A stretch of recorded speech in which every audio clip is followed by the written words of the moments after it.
OK, takže čau všetci, moje meno je Martiner a v tomto videu vám ukážem, ako si spraviť takýto dizajn, ktorý môžete použiť napríklad v nejakom svojom skripte, nejakom svojom kóde.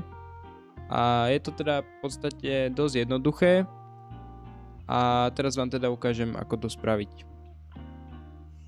Takže prvé, čo musíme spraviť, tak si otvoríme prehliadač a vyhľadáme si text to ASCII maker. Je ich teda viac týchto stránok, ktoré vlastne z textu vytvoria nejaký ASCII design so teda nejakým fontom, ale teda ja odporúčam používať túto stránku, čo je teda asciiart.eu, lebo je to teda na výber dosť veľa fontov a viete si teda nastaviť aj nejaké to ohraničenie toho textu a tak ďalej. Takže ja napíšem napríklad menu. Teraz si môžem teda zvoliť nejaký ten font, ktorým to chcem mať napísané. Takže napríklad ja zvolím Doom, tak by som to mal napísané týmto fontom. Ale ja si teda chcem nechať standard, takže iba skopírujem toto ASCII, ktoré mi to vygenerovalo. Teraz keď máme toto ASCII teda skopírované, tak si ho musíme dať do nejakého textového súboru. Ak teda máte kód v batchi, alebo teda kód, ktorý sa spúšťa v CNDčku.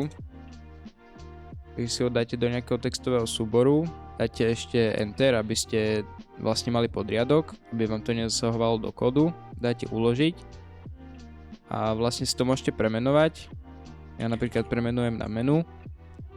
Ak teda chcem použiť tento nejaký svoj dizajn do nejakého svojho kódu, alebo teda nejakého svojho skriptu, tak si teda otvorím ten môj kód, ten môj skript, a vlastne napíšem si type menu.text, teda meno toho poznámkového bloku, teda toho súboru, .text.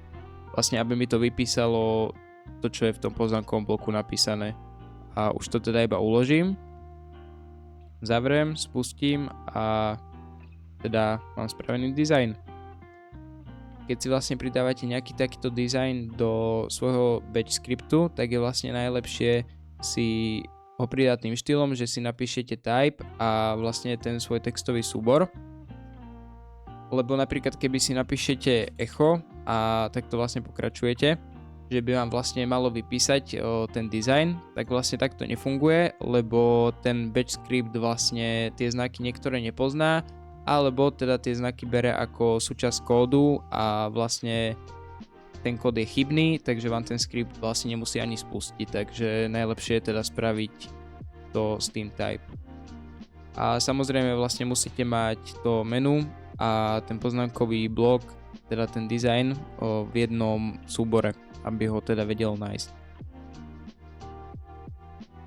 OK, to je z tohto krátkeho návodu všetko.